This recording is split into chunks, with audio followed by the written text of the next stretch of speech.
Since February of this year, there's been a 300% increase in Google searches for how to get my brain to focus. So if you can relate to that, or perhaps you were one of the individuals typing that into your search bar, this video is for you. How to focus better. Tip number one, and possibly the most important, eliminate or at least manage external distractions. You probably know what I'm talking about, right? If you have your notifications or alerts still on, turn them off. That might sound a bit stressful, but the research demonstrates that it takes your brain about 20 minutes to refocus after a distraction.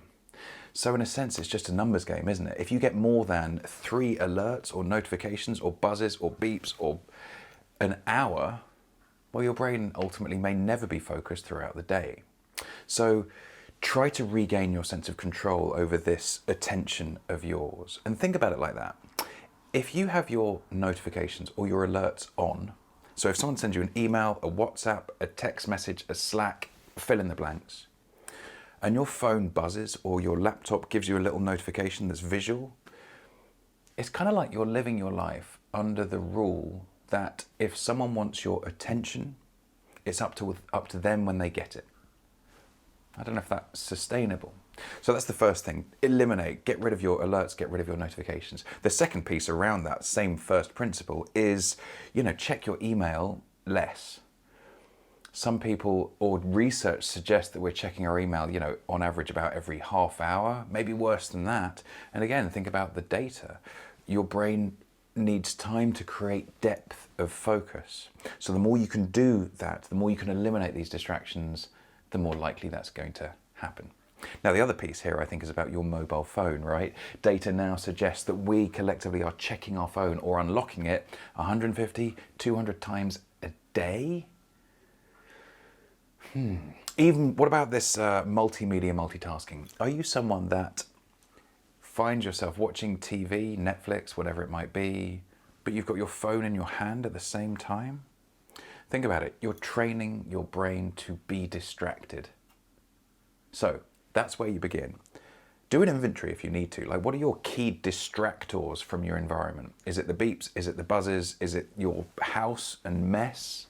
Whatever they are, manage them, eliminate them to the best of your ability, and naturally you're putting your environment into a position where your brain is more likely to be able to focus. So tip number one, manage or eliminate external distractions, starting with your alerts. Tip number two, eliminate internal distractions.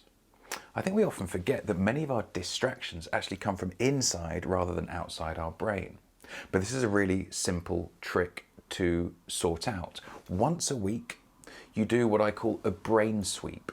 And all it involves is a pen and paper, or an app if you want, and you just spend 5 or 10 minutes emptying your mind of all kind of unattended tasks, right?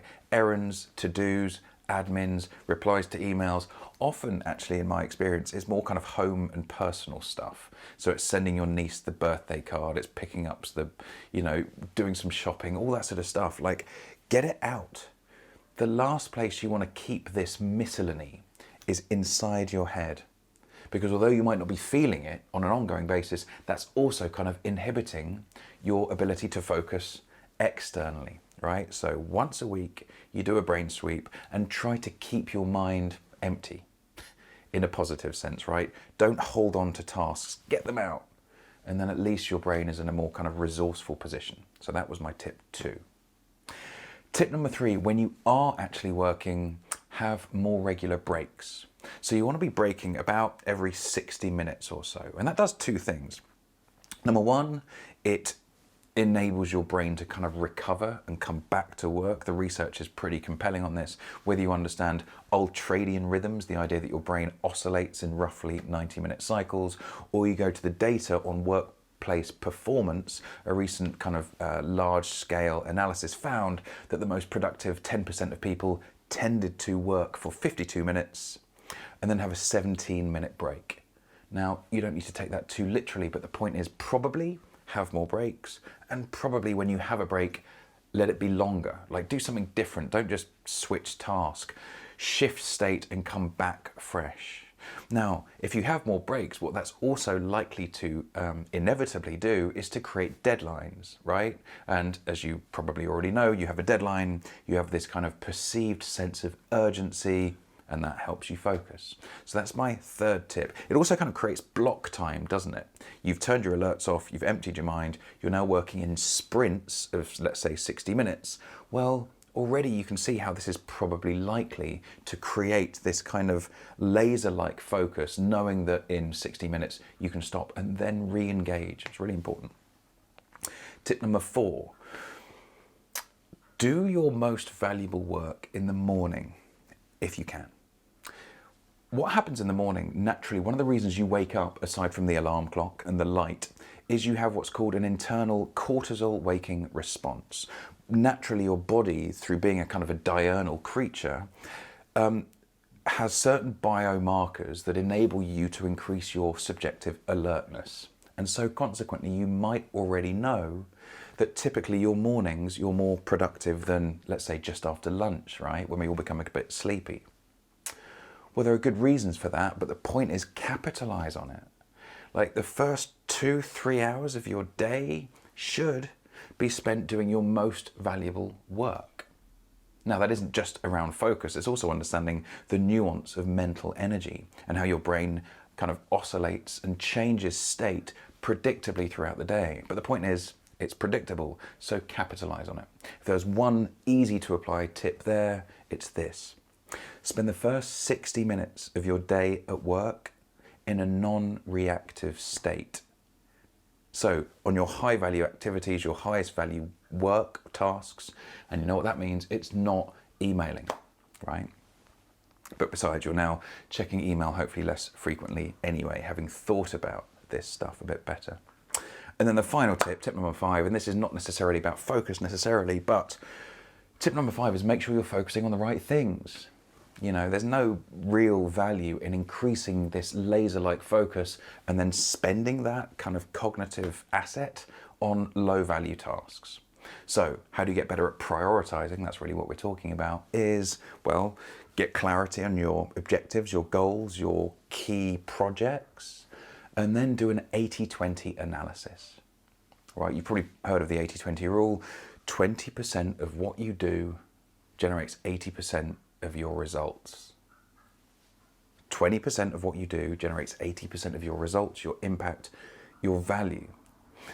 So you need to know what this 20% is, right? What are your highest value tasks, your highest value activities on an ongoing basis? Right now, do this analysis. And once you know that, you'll have clarity on your most valuable tasks. And my advice would be, every day you now plan to do 1 or 2 or possibly 3 of them. You can't really focus for much more than that. And then suddenly you've created the conditions where not only will you focus better, but you'll be working smarter, being more effective, and consequently feeling less busy.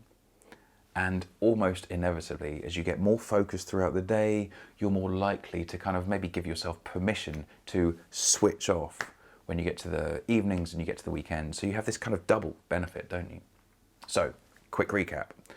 Tip 1, eliminate external distractions. For most people, that's just turning your notifications and your alerts off. You do that, you'll suddenly remember what it's like to sustain your attention for more than 20 minutes. Tip number 2, eliminate internal distractions. Just as important, but really easy to solve. Once a week, you do a brain sweep. Get it all out and keep this as empty as you can. Tip number 3, work in sprints, have more breaks, right? It's the same thing. Every 60 minutes, have a 10-15 minute break and then re-engage. Tip number 4, own your morning. Spend the first hour, 2 or 3 dedicated on your highest value work, your kind of, not necessarily your hardest tasks, but the ones that generate the greatest value. Tip number 5, prioritize better. Do an 80-20 analysis and get better at prioritizing your 20%, the things that generate the greatest value. You do those 5 things, I promise you, like I said, you'll be better at focusing, you'll be better at switching off, and this kind of new relationship with work that you'll have gained will put you in good stead, as I've said, not just for the coming weeks and months, but hopefully for the coming years. Now, if that's been interesting or valuable, or you think you'd like to go deeper, I have actually created an online course in all this stuff, the Think and Work Smarter program. I haven't got time to talk about it now, but if you want to hear more, just get in touch. Send me an email or a direct message, and I'll be delighted to have a conversation with you.